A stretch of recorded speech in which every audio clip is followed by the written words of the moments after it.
Welcome to the Extended School Services End of Year Training.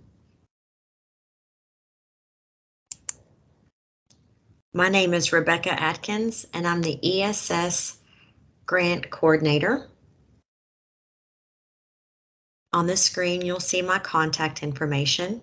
I can be reached at 502-564-4970, extension 4708.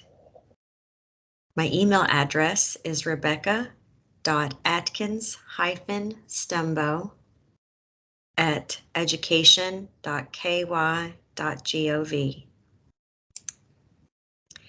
Today, we're going to discuss the Extended School Services Funding Formula, as well as submission dates and procedures. We're going to review the Intervention tab in Infinite Campus and revisit some frequently asked questions. First, let's review the funding formula update. 704 KAR 395 Extended School Services provides funding for districts to focus on students performing below expectations through additional support. The previous funding allocation relied on information from the State Accountability and Assessment System, economic deprivation, and average daily attendance. The changes to ESS funding formula, it includes the percentage of at-risk students. The funding allocation previously relied on the participation rates of students in the National School Lunch Program, but was not included in the regulation. So the definition in Section 1 has been added to clarify at-risk student as one approved for the free lunch program under state and federal guidelines.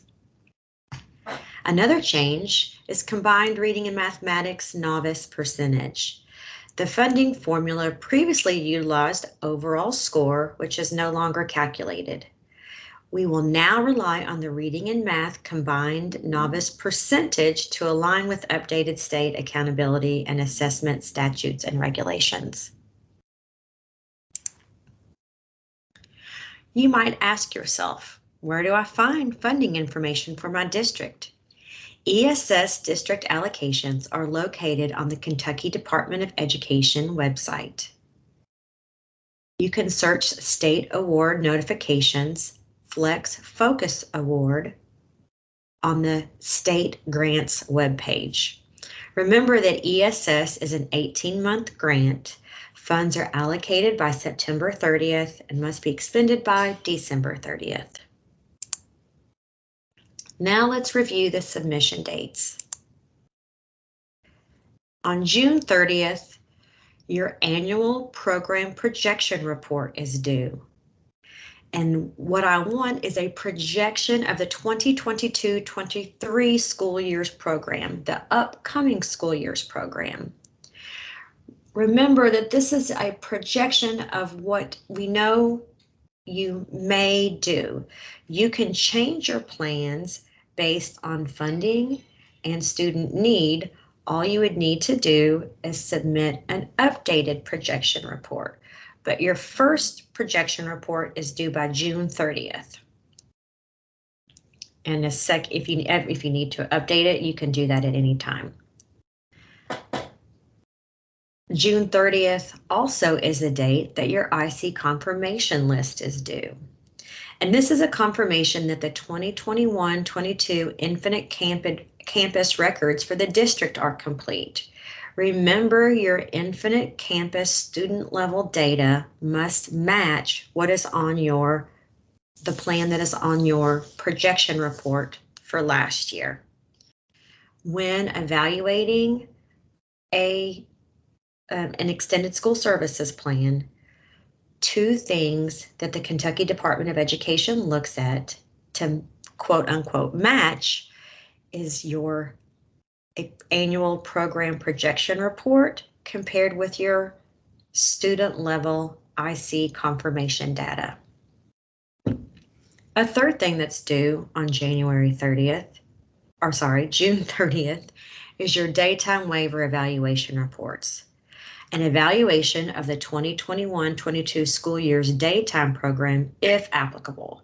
Not all districts have schools with daytime waivers, so only districts with schools who have a KDE approved daytime waivers must complete daytime waiver evaluation reports. Your projection report and your IC confirmation list is submitted at the district level. Daytime waiver evaluation reports are submitted at the school level. On September 30th, your summer school ESS data is due into Infinite Campus. Let's review submission procedures. Please visit the Extended School Services SharePoint site to submit the 2022-23 projection report, the 2021-22 daytime program evaluations, and the 2021-22 Infinite Campus confirmations. Submission videos are already available for support. They will lead you step by step through these submissions. There are also two other offerings of support. We have open office hour every Thursday from 3 to 4 Eastern Time, as well as Microsoft booking appointments available. You'll find all of those supports on the Extended School Services SharePoint site. Let's move on to the Infinite Campus Intervention tab. How do I enter a student record into the Intervention tab? For more information on how to input student records into Infinite Campus, please see the Data Standard Intervention ESS and Optional. This data standard is available on both the KDE website as well as the Extended School Services SharePoint site.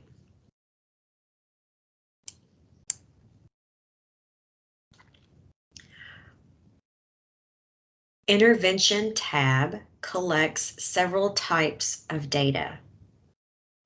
The highlighted data is required. All other data is optional, meaning those decisions may be made at the local level.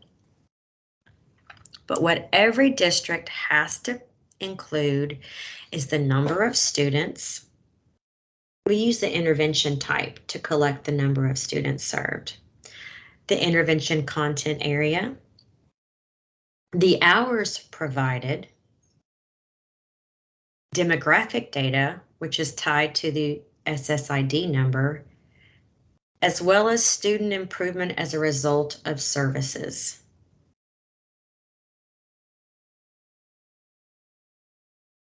Districts may decide to include other optional data pieces. For example, the intervention materials code, that is optional. That's not required by law. A materials code is optional. It's not required by law. Only the highlighted data is required by law. Here's a quick snapshot of the Intervention Campus Intervention tab. As you can see, you have areas to include the start date, the student service results, tier status, intervention type, that is where you will select ESS, as well as intervention content area. Remember that ESS is designed to target reading and math. It's an academic focused grant. If you'd like, you can include intervention materials, intervention staff, the delivery method, the frequency.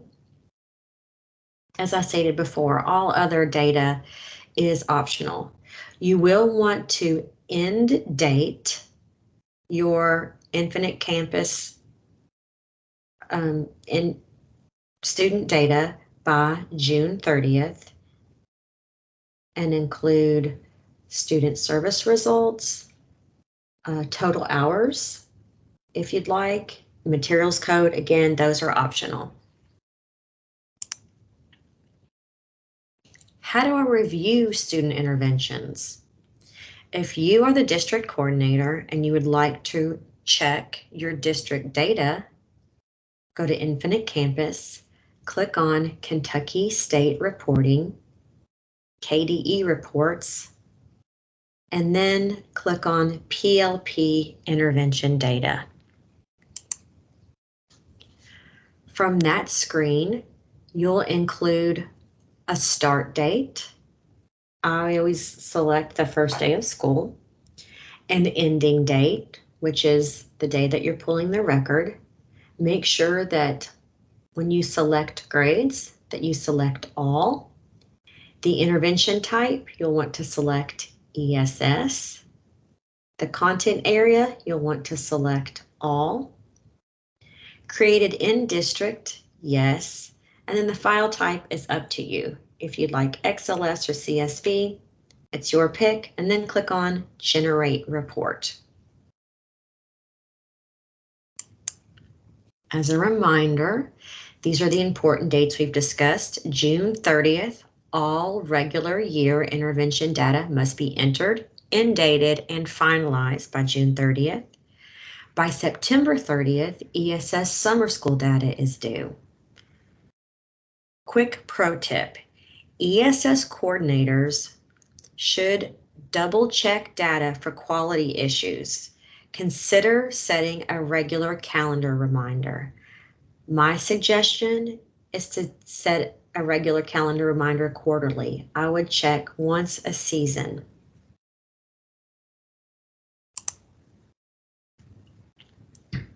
Remember, all records must have an end date by June 30th.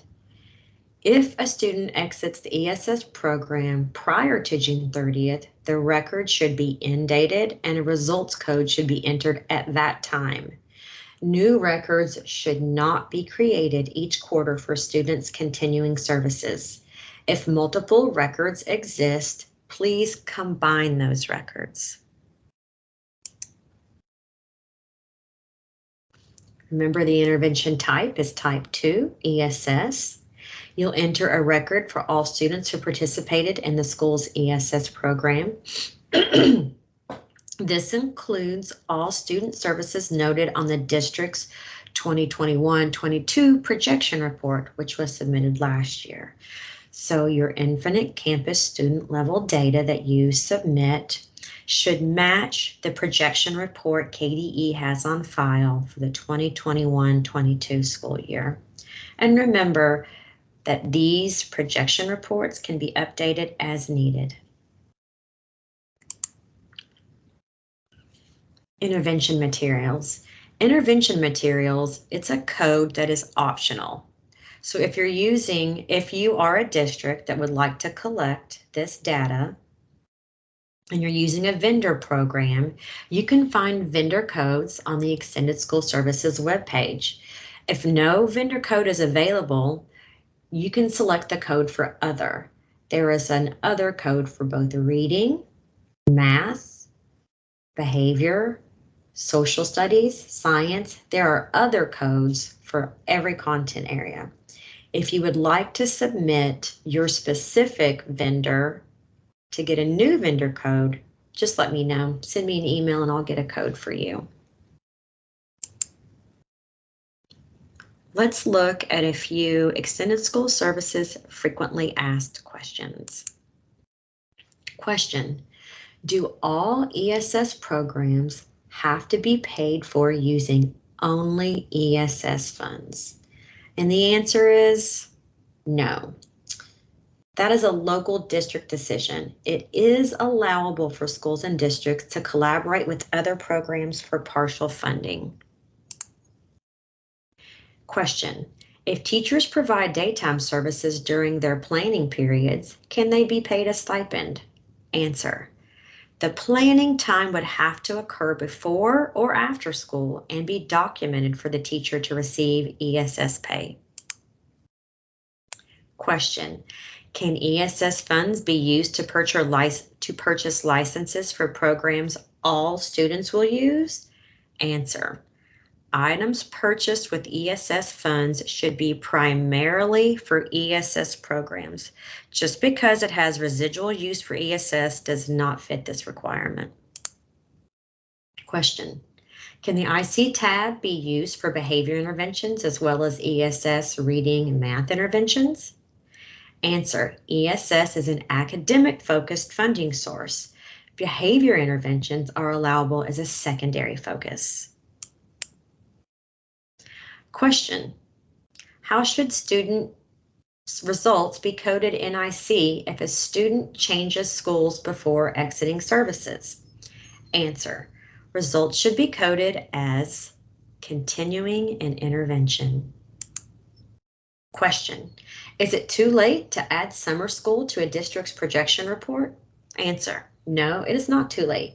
Please submit an updated 21-22 projection report or include a summer jumpstart program on the 22-23 projection report, dependent on which year's funds are used.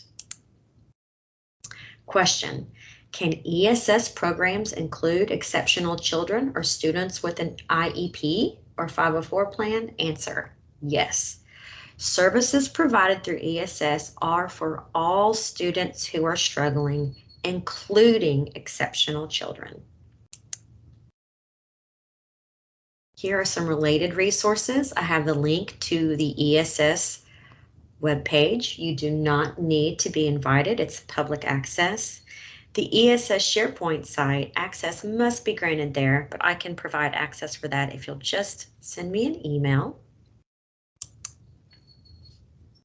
Thank you so much for listening to today's training. If you have any questions, I can be reached at the information below. Thank you and have a nice day.